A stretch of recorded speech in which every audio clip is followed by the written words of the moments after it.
तो very good morning friends. आज start करते हैं अपन अपना Hindu analysis.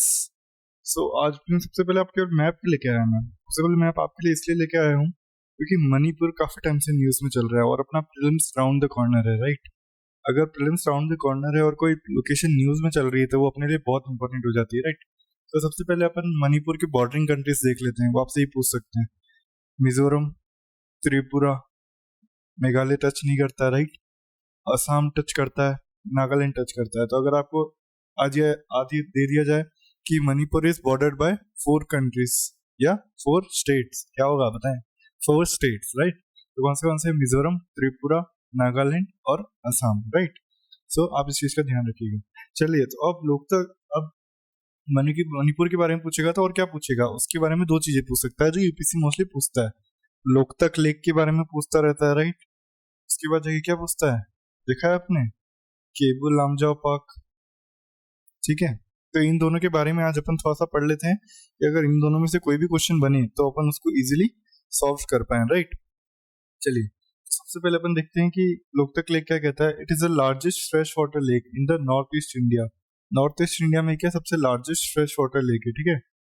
The pristine Loktak lake is one of the most popular tourist attraction in Manipur. तो ये क्या बनता है, एक टूरिस्ट अट्रैक्शन का जरिया भी बनता है, राइट। ये मतलब अगर लोग इसको देखने आएंगे तो क्या होगा, टूरिज्म फैलेगा, टूरिज्म फैलेगा तो क्या इकोनॉमी बूस्ट करेगी, right. Known for its floating circular swarms.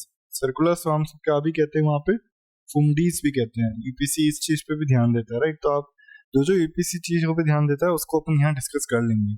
Which are called phumdis in the local term.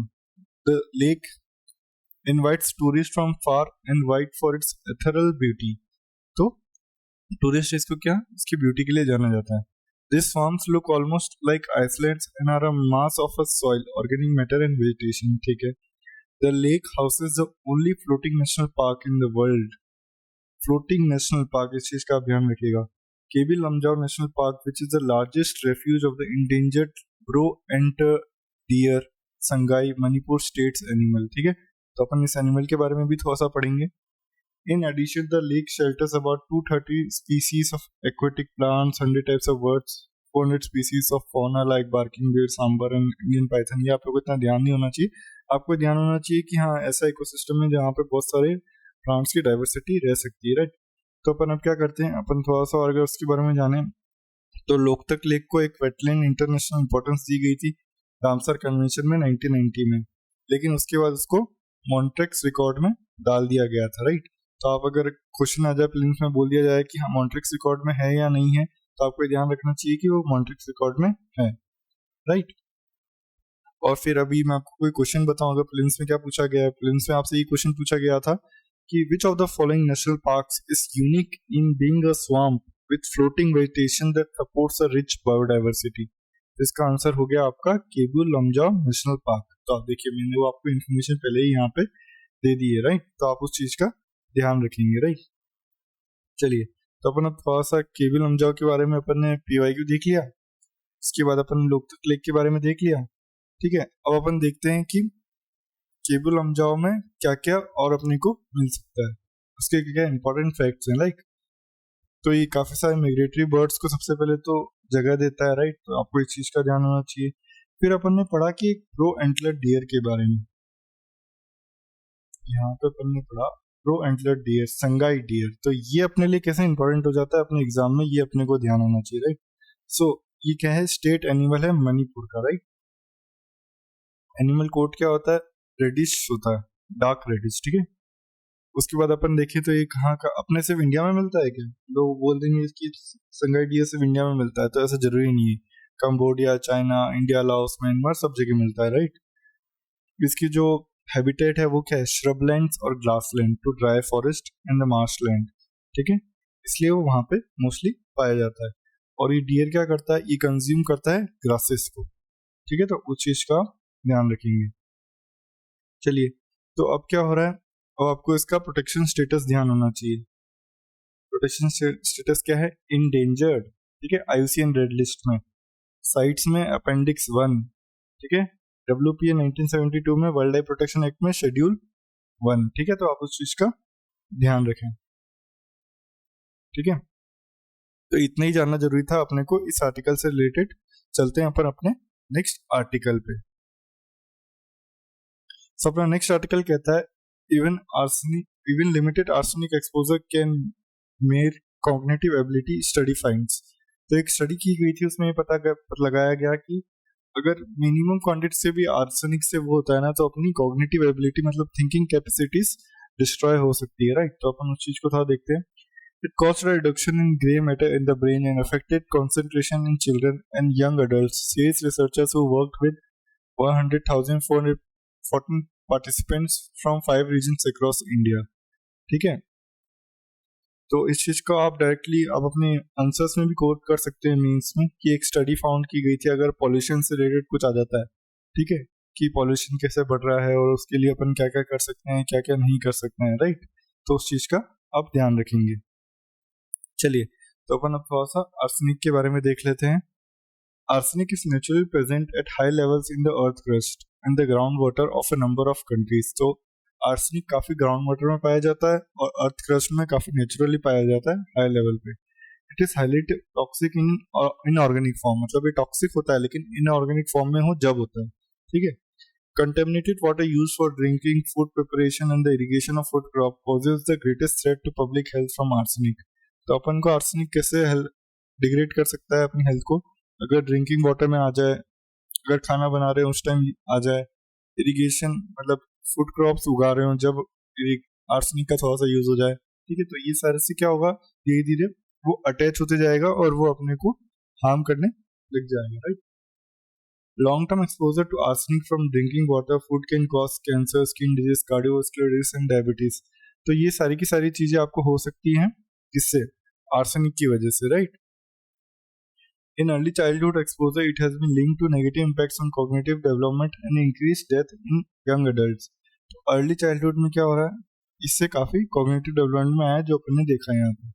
According to the WHO guidelines, तो WHO की जो गाइडलाइंस है उससे क्या अपने को पता पड़ रहा है, उससे अपने को ये पता पड़ता है कि ड्रिंकिंग वाटर क्वालिटी जो परमिशिबल लिमिट है 0.01 mg पर लीटर, लेकिन अपने यहाँ देखा जा रहा है कि उसको रिवाइज किया गया है 0.05 पर लीटर। तो आप देखिए अपन पहले ही कितना इंक्रीज पे चल रहे हैं, राइट। तो अपने लिए वो कितना हार्मफुल हो सकता है, ठीक है।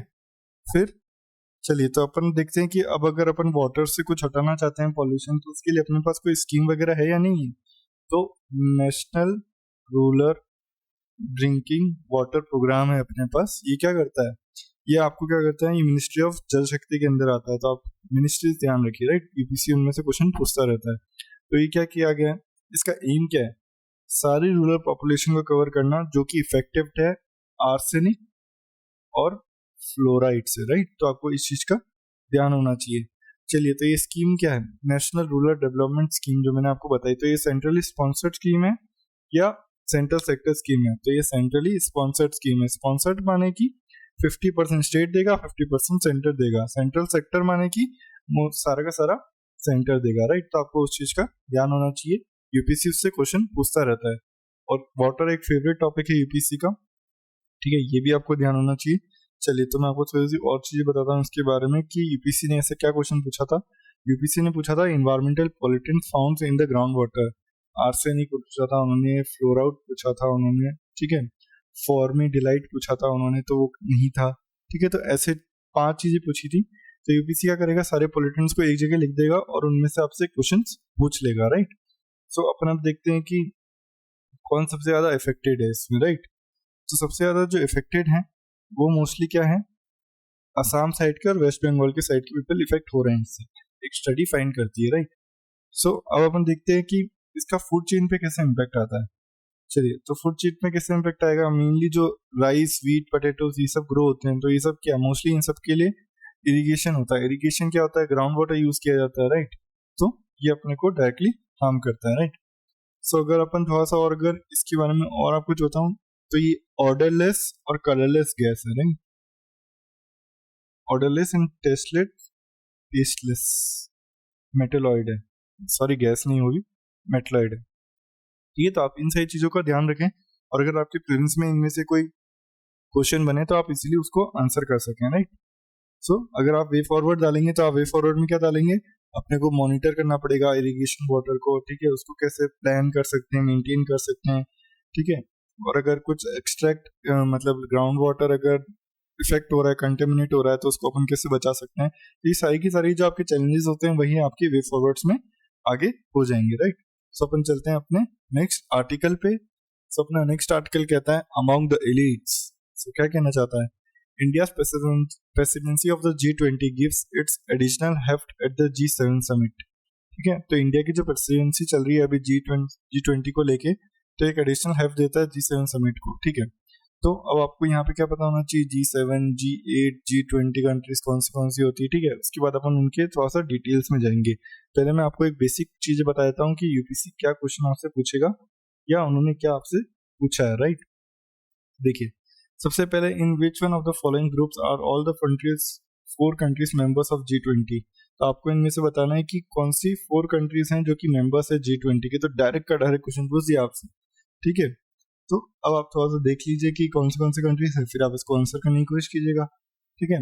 तो Canada, France, Germany, Italy, Japan, UK, USA, ठीक है। तो ये सब क्या है, G7 है। आप यहाँ पे ध्यान दीजिए, G7 समिट और G20 न्यूज में, और अगर इसको प्लस कर दें तो G8 रशिया हो जाता है। लेकिन देखिए और क्या होगा, Argentina, Australia, Brazil, China, European union, India, Indonesia, Mexico, Saudi Arabia, south Africa, south Korea and Turkey. तो ये सारे के सारे इसके मेंबर्स हैं, ठीक है। तो चलिए अपन यहाँ देखते हैं कि इसका आंसर क्या हो सकता है। तो अपन ने देखा कि ईरान तो कहीं भी नहीं है, तो ये गया, ठीक है। इंडोनेशिया भी कहीं नहीं है, ये भी गया, ठीक है। मेक्सिको है क्या अपना, मलेशिया है क्या अपना, नहीं, मलेशिया भी नहीं है, राइट, मेक्सिको है, ठीक है। तो अपना आंसर आ जाएगा ए। तो आप इन चीजों का ध्यान रखें। चलिए, अगर आपको इससे रिलेटेड कोई ट्रिक जाननी है कि सर हम चीज को कैसे याद रखें, तो आप मुझे कमेंट सेक्शन में बताएं, मैं उसके लिए आपका एक शॉर्ट बना के आपको दे दूंगा, राइट। सो अपन अब थोड़ा सा अपन ने इसकी मेंबर कंट्रीज के बारे में जाना, अब अपन इसका थोड़ा सा समिट के बारे में जान लेते हैं, या G20 कैसे बना उसके बारे में जानते हैं, राइट। सबसे पहले अपन इसके कैसे बना और ये क्या करता है, ठीक है, उसके बारे में जानते हैं। तो G20 का जो फॉर्मेशन हुआ था वो फॉर्मेशन हुआ था फाइनेंशियल क्राइसिस जब हुआ था 1999 में साउथ ईस्ट एशिया में, ठीक है। तो उनको लगा कि अगर मिडिल कम कंट्रीज भी फाइनेंशियल स्टेबल नहीं रहेगी तो काफी सारी प्रॉब्लम आ सकती है आने वाले टाइम में, इसलिए इसका क्रिएशन किया गया था, राइट। चलिए, तो अपन देखते हैं कि अभी G20 कंट्रीज इतनी इंपॉर्टेंट क्यों हो जाती है, क्योंकि 60% ऑफ वर्ल्ड पॉपुलेशन, तो आप सोचिए कितनी पॉपुलेशन हो जाती है, 80% ऑफ ग्लोबल जीडीपी। तो आप देखिए कितनी जीडीपी तो सिर्फ इन्हीं कंट्रीज से आ रही है, 20 कंट्रीज से, ठीक है। 75% ऑफ ग्लोबल ट्रेड। तो आप देख सकते हैं कि कितना इंपॉर्टेंट चीज हो रही है यहाँ पे, कि कितना हाई रेशियो है सारी चीजों का, राइट। चलिए, तो अपन अब देखते हैं कि अब अपन G20 समिट को कैसे कैसे यूज कर सकते हैं, राइट।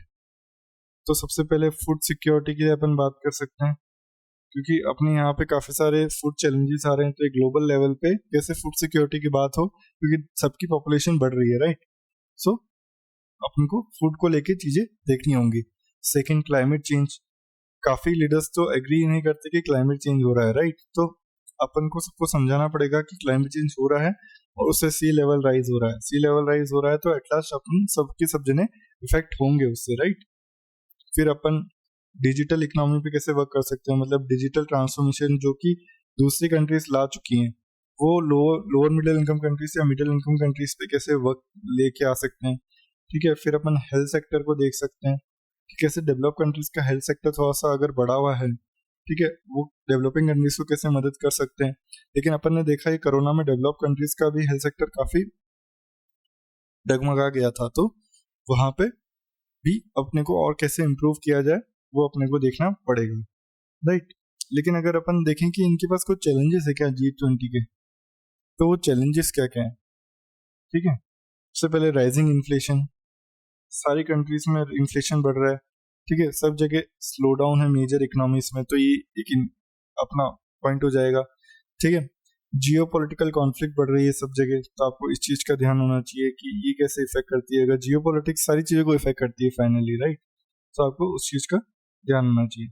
चलिए, तो अगर आप अपने को वे फॉरवर्ड या समथिंग कुछ कंक्लूजन में लिखना है तो आप कैसे लिखेंगे, तो आप लिख सकते हैं G20 leaders need to push for a more open, stable and transparent rules-based trade that would help address global shortages of goods.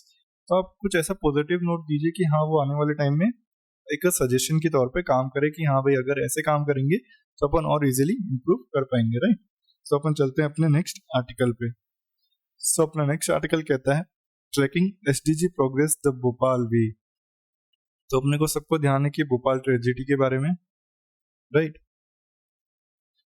तो आज अपन क्या करेंगे, आज अपन थोड़ा सा एसडीजी के बारे में रिवाइज कर लेंगे, जिससे अगर एसडीजी से रिलेटेड कोई भी क्वेश्चन बने अपने एग्जाम में तो अपन इजीली उसको आंसर आउट कर पाए, राइट।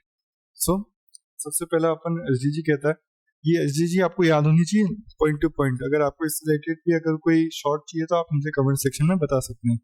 नो पॉवर्टी, तो पॉवर्टी खत्म करनी है अपने को पूरे वर्ल्ड में, ठीक है। Zero hunger, good health and wellbeing, quality education, तो क्या क्या होना चाहिए, कोई भी पॉवर्टी नहीं होनी चाहिए, हंगर खत्म हो जाना चाहिए, सबकी हेल्थ बढ़िया रहनी चाहिए, क्वालिटी में एजुकेशन मिलनी चाहिए लेकिन क्वालिटी वाली होनी चाहिए, ना कि क्वांटिटी में होनी चाहिए। सबने डिग्रीज तो कर ली, स्कूल्स पढ़ लिए, लेकिन उनको प्लस माइनस करना नहीं आता, तो फिर क्या क्वालिटी एजुकेशन है आपकी, मतलब एजुकेशन की क्वालिटी क्या है आपकी, सिर्फ क्वांटिटी है, ठीक है। जेंडर इक्वालिटी, सबको बराबर देखा जाए, ठीक है। तो हमें जेंडर इक्वालिटी से रिलेटेड कौन सा डीपीएसपी है आप मुझे जरा बताएं, मजा आएगा कि पता लगेगा कि इतना आप पॉलिटी पढ़ रहे हैं, right. Clean water and sanitation, तो क्लीन वाटर एंड सैनिटेशन रहना चाहिए। अपन ने देखा कि वाटर से रिलेटेड हर दिन कोई ना कोई आर्टिकल आता है, कभी पॉलिटिन से रिलेटेड आता है, कभी वेस्ट वाटर से रिलेटेड आता है, ठीक है। तो क्लीन वाटर एंड सैनिटेशन आप डायरेक्टली एसडीजी को यूज कर सकते हैं आपके मेंस के आंसर्स में भी, तो आप इस चीज का ध्यान रखें, ये डायरेक्टली आपके कंक्लूजन्स के तौर पे काम करते हैं, right. Affordable and clean energy, सबको एनर्जी प्रोवाइड होनी चाहिए लेकिन अफोर्डेबल वेन्यू पे, जैसे नहीं कि आप किसी को हाई चार्जेस कर रहे हो, किसी को लो चार्ज कर रहे हो, right. Decent work and economic growth, सबकी इकोनॉमिक ग्रोथ होनी चाहिए, ठीक है। इंडस्ट्री, इनोवेशन एंड इंफ्रास्ट्रक्चर, तो इंडस्ट्रीज क्रिएट कीजिए, इंफ्रास्ट्रक्चर बनाइए, राइट। इनइक्वालिटी खत्म कीजिए, ठीक है। रिड्यूस इनइक्वालिटी, अपन देख रहे हैं कि अपने यहाँ पे इनइक्वालिटी कितनी इंक्रीज हो रही है, राइट। सो अपने को उस पर वर्क करना पड़ेगा। सस्टेनेबल सिटीज एंड कम्युनिटीज, तो अपने को सिटीज तो बनानी पड़ेगी लेकिन उनको सस्टेनेबल रखना पड़ेगा, राइट। अपन देख रहे हैं कि अपन कितना प्लास्टिक वो करते हैं, तो वो अपने लिए एक हार्मफुल एक्ट के तौर पे भी काम करता है, ठीक है। Responsible consumption in the production, तो प्रोडक्शन होना चाहिए, कंजम्पशन होना चाहिए, क्या वो रिस्पॉन्सिबल होना चाहिए, राइट। सो क्लाइमेट एक्शन, अपन देख रहे हैं कि क्लाइमेट चेंज हो रहा है, तो सबको एक साथ मिलके क्लाइमेट के लिए एक्शंस लेने पड़ेंगे, ठीक है। लाइफ बिलो वाटर, तो पानी के नीचे कैसी लाइफ है ये अपने को ध्यान होना चाहिए। अगर वो खराब हो रही है अपनी वजह से तो उसको अपन कैसे इम्प्रूव कर सकते हैं, इसका अपने ऊपर ध्यान होना चाहिए। लाइफ ऑन लैंड, लैंड पे लाइफ कैसी है ये अपने को ध्यान होना चाहिए, ठीक है। अगर वो बिगड़ रही है या समथिंग, अपन देखते रहते हैं कि आज ये बर्ड्स कॉन्टेमिनेट हो गए या कुछ HIV वायरस से इफेक्ट हो गए या कोई से वायरस से इफेक्ट हो गया, HINI, ठीक है। काफी सारे वायरसेस होते हैं जो बर्ड्स को इफेक्ट करते हैं, तो अपन लाइफ जो लैंड पे लाइफ है उसको कैसे इम्प्रूव कर सकते हैं। Peace, justice and strong institutions, तो अपन देखते हैं कई बार कोई इंस्टीट्यूशंस जस्टिस प्रोवाइड करने में बहुत डिले करते हैं, राइट, तो वो कैसे इम्प्रूव कर सकते हैं। पार्टनरशिप फॉर द गोल्स, सबको पार्टनरशिप करना पड़ेगा सेम गोल्स के लिए। अगर सब पार्टनरशिप करके चलेंगे तो सब इजीली इंप्रूव कर पाएंगे, लेकिन अगर सब पार्टनरशिप करके नहीं चलेंगे तो सब इफेक्टेड रहेंगे, राइट। सो अपन ये चीज यहाँ सीखते हैं कि एसडीजी गोल्स अपने लिए कैसे इंपॉर्टेंट हो सकते हैं, राइट। सो अपन चलते हैं अपने नेक्स्ट आर्टिकल पे।